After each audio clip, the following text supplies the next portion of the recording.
Welcome to Straight Talk Sacred Pathway. I'm Stuart Wellborn, a British author and former therapist, and each week I sit down with Juan Anichi, a spiritual elder from Turtle Island, to explore the deeper truths behind healing, ceremony, and connection to Source. Good evening, Juan Anichi. Is there anything in particular you want to speak about, or the craziness of your country invading another country, or is there something else you want to talk about? We'll probably just start and then let it go wherever it wants to go. Okay, so where are we starting then? Well, first of all, uh, the visions I've been getting are not nice. And they said there's a battle going on right now that will determine who is going to be chosen and who's not going to be chosen. They said those people who completely 100% are brain control won't make it. For those who basically have love in their heart for something, doesn't have to be everything, but as long as they have their love in their heart and they have their direction correct, they're the ones that are going to be saved. And we're on a short thread right now.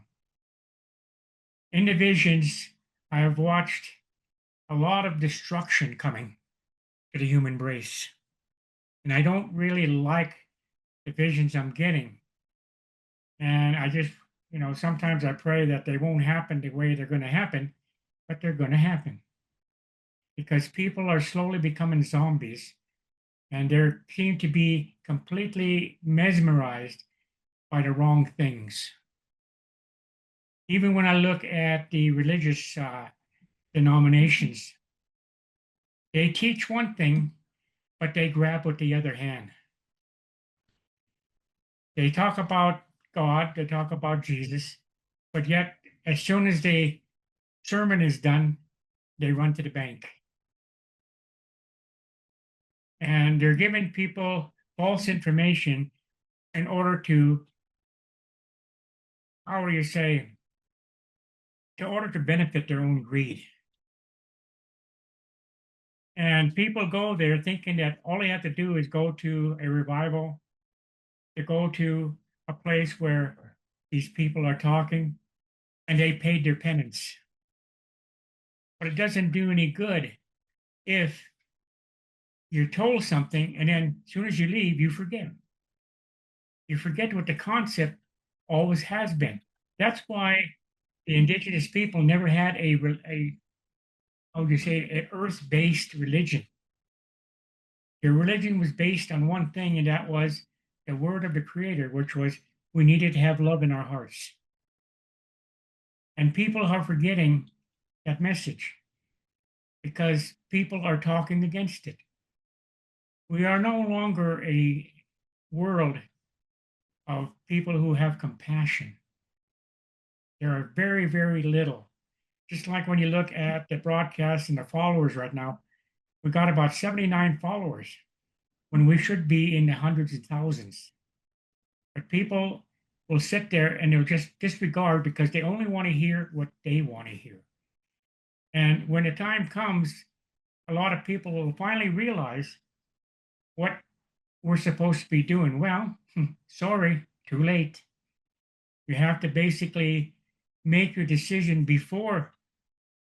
It's like you say, you sit there and you talk against somebody, and all of a sudden somebody pulls a gun on you. Oh, no, I'm not talking about you. I agree with you. I love you. Because number one, they're faced with a decision, be shot or change your mind. But whether they change their mind or not, it doesn't do any good because they're being forced to make a decision and the freedom of choice is taken away from them. So, when people look at the broadcast and especially this one, they need to get out there and themselves and start spreading the word that there has to be something done and it has to be done by them. I can't do it. I can give them answers. I can give them tools. I can give them understanding, but I can't help them if they don't ask the questions, if they don't go out and do the and do the work that needs to be done to bring people back to the sacred circle. What do you mean by the work that needs to be done? They need to go out and basically talk to people and say, look, listen to the broadcast, ask the questions, because you're not going to get an answer until you ask the question, because he doesn't know the answer until you ask the question. And then the energies whisper in his ear and give you an answer. And by you asking the question, I learn as well. So it's a two-way street. It's just like when you look, I don't know how many Star Trek followers are out there, Trekkies, but you remember in some of the episodes where they have the crystal, and when it gets too negative, the ship will blow up. So they have to have balance. So what's happening right now is everybody's going into the negative part of it, and basically you're not coming and they're not bringing balance again. So eventually everything's going to blow up. There are plenty of people on the planet that are doing good things, though. I know they may not be in the majority, but there are people doing good things. It's like it's a simple tool. If you have something like if you can determine the difference between a dream and a vision, that's a key. And I always tell people a dream is something that you just dream, maybe something you watched a week ago or something you watched last night goes into your subconscious and you dream about it. When you have issues or problems, everyday problems, you can have a dream that can help you to resolve them. And I have to laugh sometimes because I play a game called Age of Empires, and I just seem like I can't win. I go to sleep at night, and guess what? I have a dream. And they show me exactly how to win. So the next day I get up, I try it, I win.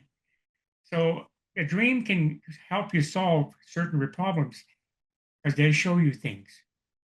A vision is also a place where it shows you things, but it doesn't go into your subconscious. It goes into your life force energy. And what people have to understand that if you have a vision and you wake up and you're so tired and the dream is so vivid, don't try to interpret it. What you do is you say, I don't quite understand. Can you explain it to me? You put tobacco down and you go back to sleep. Or if you want to change something that is not very nice, you get up, you ask I don't like the vision that they gave me. Change the vision. You put your tobacco up. You go back to sleep, the vision's changed. That's how easy it is if people start to understand how to utilize their life force energy. But you're not going to know until you ask the questions. And if you sit there and in your vision and you start thinking, forget about it. You're going to come up with the wrong answer.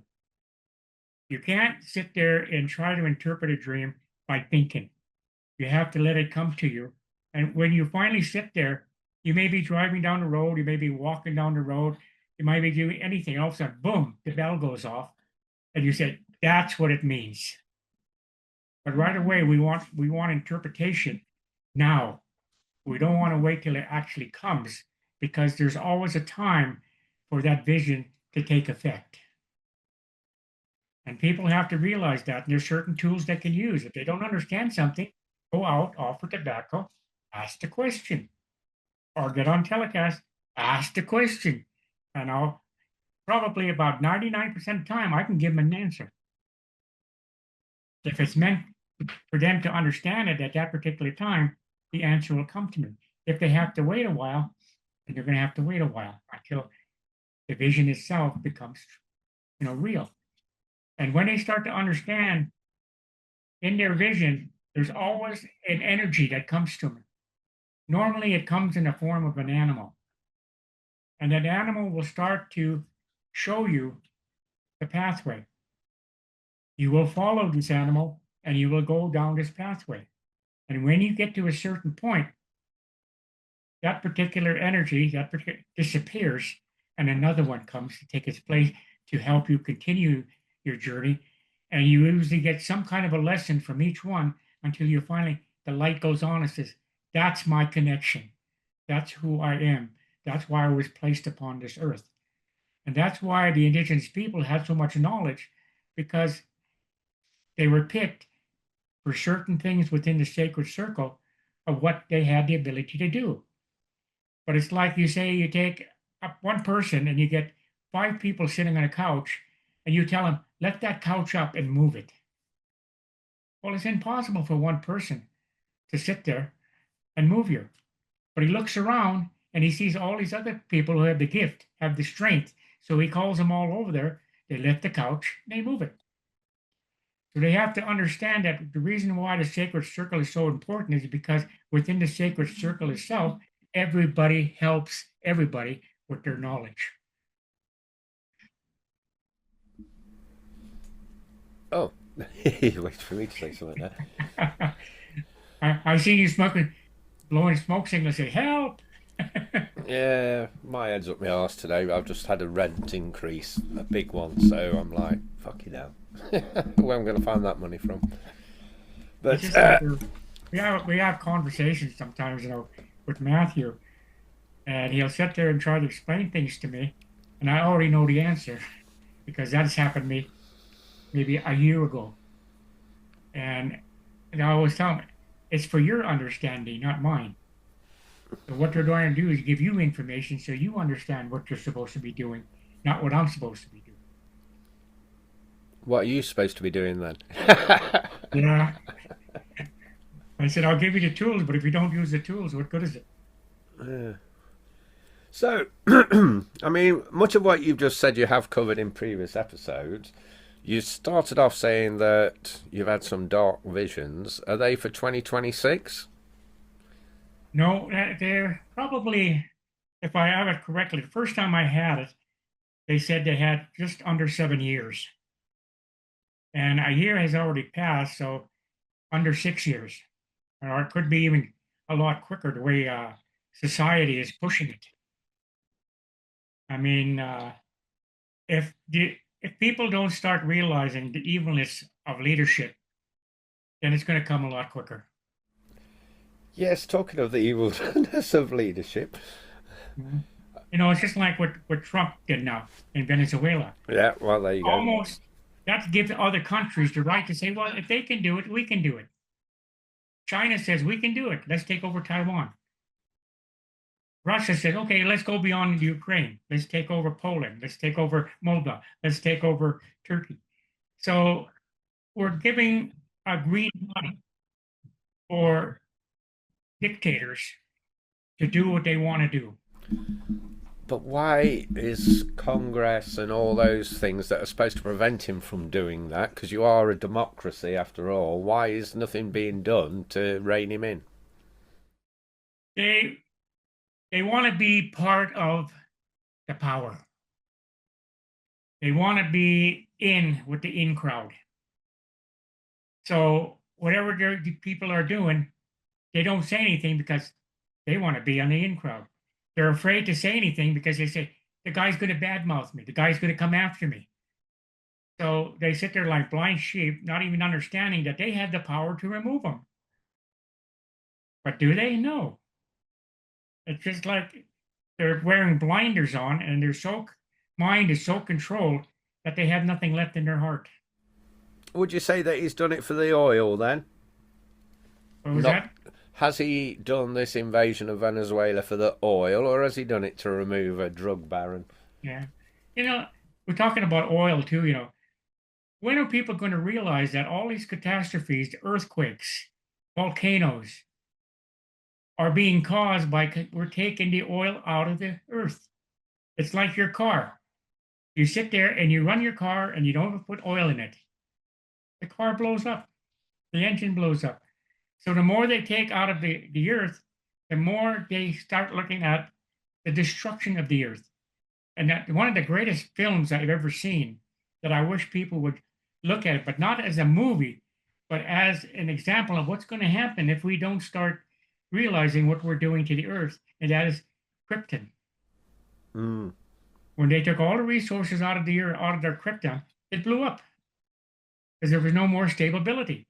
And they're doing the same thing now, where every place they're going, they're taking oil out of the country, and the more oil they take out, the more earthquakes because they're emptying the void underneath the earth, and the earth is crumbling because there's the oil there that supports it is not there. And they're sitting there and not realizing that the oil keeps the earth cool. Well, there are organisations like Greenpeace and all that, and between the Trump presidencies, things were Yeah, kind of moving in the right direction. Like in this country, they've banned fracking. yeah. Uh, but then he came back in, and like obviously he's mad on oil and getting rich and stuff. So what if the people that are democratically elected in your country can't remove him? What can the average person really do then? Well, actually, I don't think we have democracy anymore in our country. No, It's slowly being destroyed. certainly doesn't look like it from the outside, anyway. Yeah. Now, the other thing I was thinking about, I was asked a question. What happens to us once we leave the earth plane? In one of I was looking at something that's very interesting, that one of the indigenous stories is that when you pass on, your energy comes to a bridge. You have to cross the bridge in order to get to the source of the power, heaven, in other words.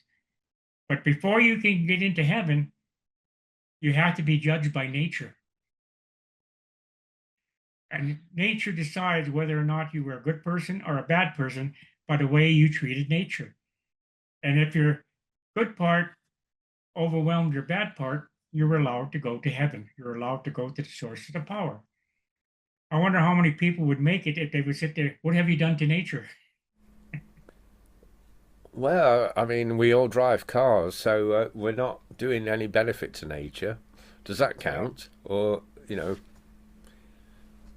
how much do you have to offset that by for, the love of nature? But the whole idea is that I start thinking, it's not so much that nature judges you, you have to judge yourself. When you get to that point of that doorway, you have to take it back and take a look at your life. Did you follow your pathway?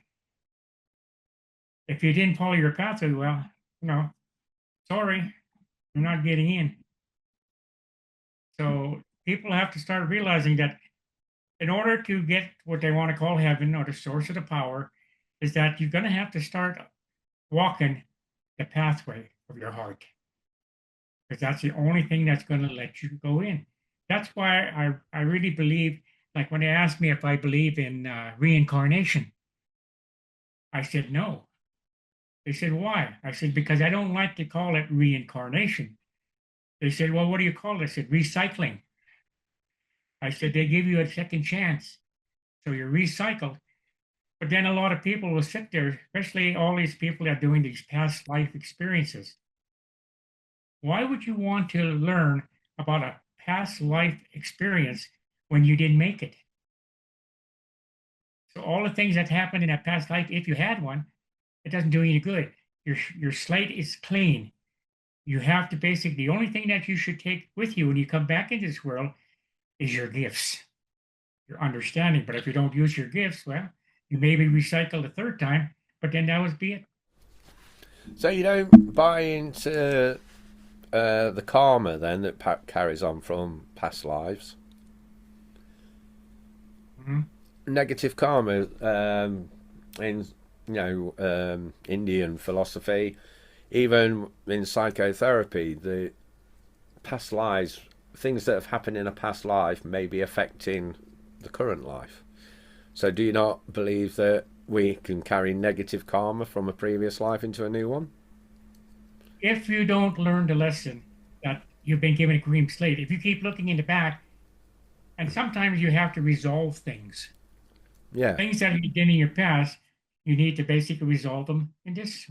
That's why visions are so good, because visions will take you back and show you where you went wrong, and that now you need to correct it. But how many people go back, see it, come back and say, oh, it's a dream rather than a vision, and they don't do nothing about it? I'm confused now.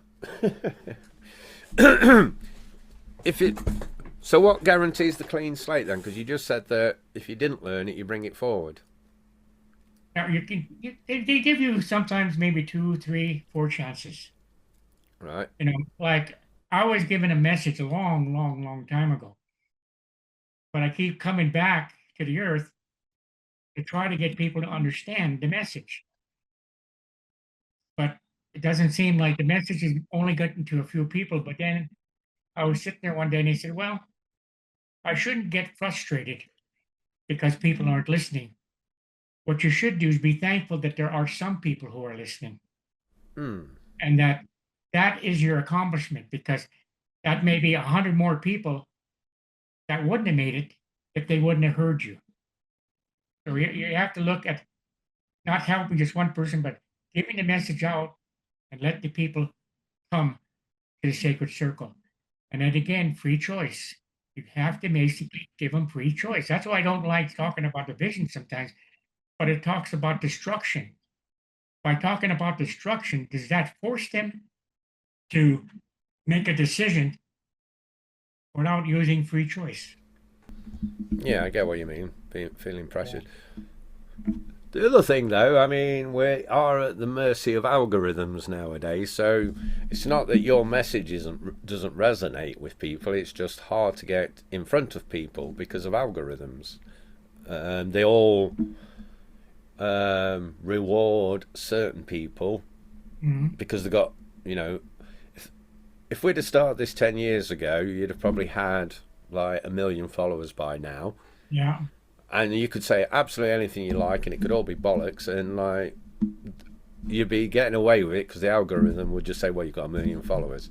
Whereas starting as we did last year, we're Mhm. fighting uphill to try and get numbers of Which viewers. is So it's not that probably, your message isn't landing; it's the fact that we're just not getting in front of people.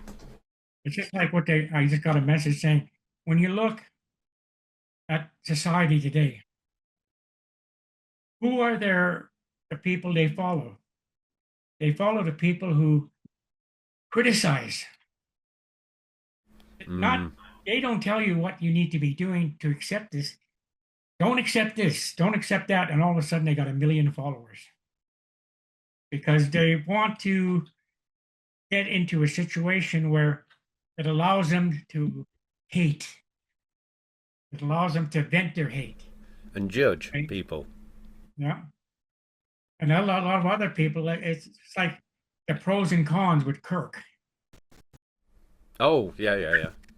Even his wife, look at his wife now, taking all the advantage she can because of her husband's death.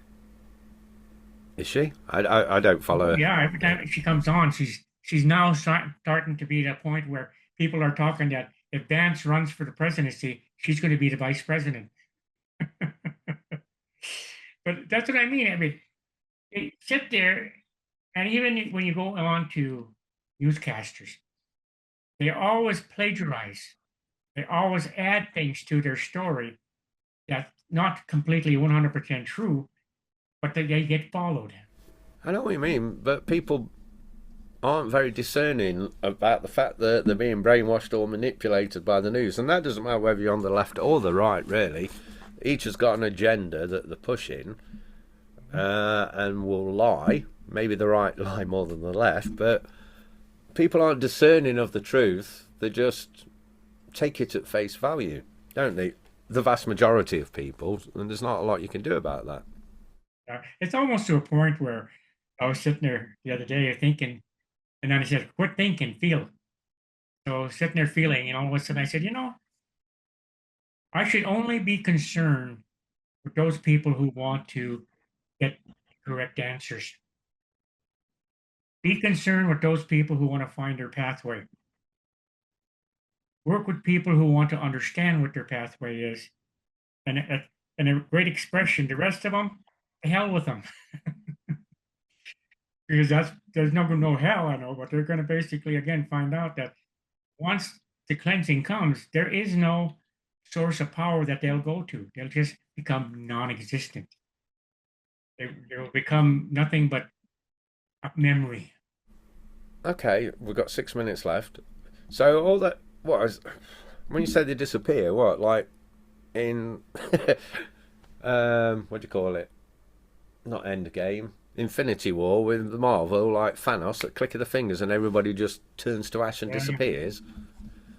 Is that what's going to happen? Something like that, or Yeah, it's just going to be well, a long, long time ago, probably when I was in my 40s. They showed me a vision of people just exploding. And what they said was that was internal combustion. That's going to be insane if that happens. People just exploding around you. And they become dust, become part of the earth, and they become nothing.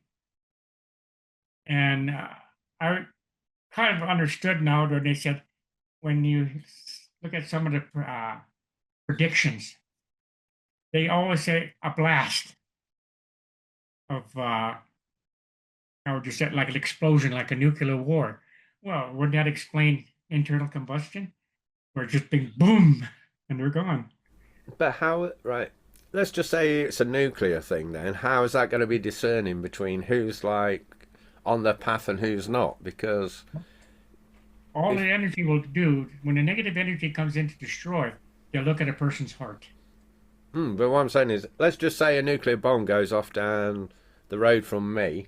About it would be about 5 miles from me, the Rolls Royce plant. I'm guessing. Uh-huh. Now, I'm not saying I'd be saved, but let's just say I was one of the people that was meant to be saved because my path, I was on my path. How do I not get blown up by the nuclear bomb then? Now, when you look at okay, if something happens to your dog, what do you do? Mourn and cry. Uh, but also, if he's sick, you feel for him. hmm Doesn't that show you have something in your heart? What I'm saying is, how do the people who are not going to explode not get blown up? If they see suffering like a dog suffering, what do? They kick him. Get out of my way. Whereas a lot of people will sit there, not a lot, but people who have love in their heart and compassion will feel sorry for that particular animal. Yeah, I get the difference there. What I'm saying is, if your vision comes right, and I would go off Hawkins and his consciousness scale, 80% of the world population are below the calibration level of his of 200. 80% of the population of the planet just explode through some means. If it's by a nuclear bomb, surely some of the 20% that should be saved will be in the vicinity of the bomb. Yeah, because even a nuclear war won't get rid of 80%. And you sit there and you ask people, you're walking down the street, you see a child that's starving, you have a sandwich in your hand, but then you see a bag full of money. Which one are you going to go to? These are moral questions I'm trying to get from you before we finish is how will the creator save the good people and eliminate the bad people then? Or just how do the good people stay around when this event happens?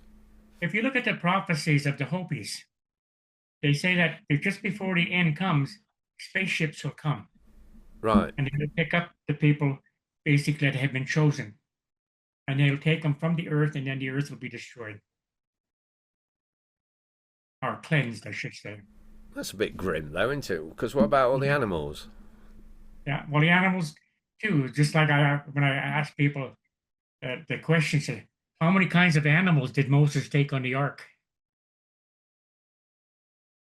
And I said none, because it was Noah, not Moses.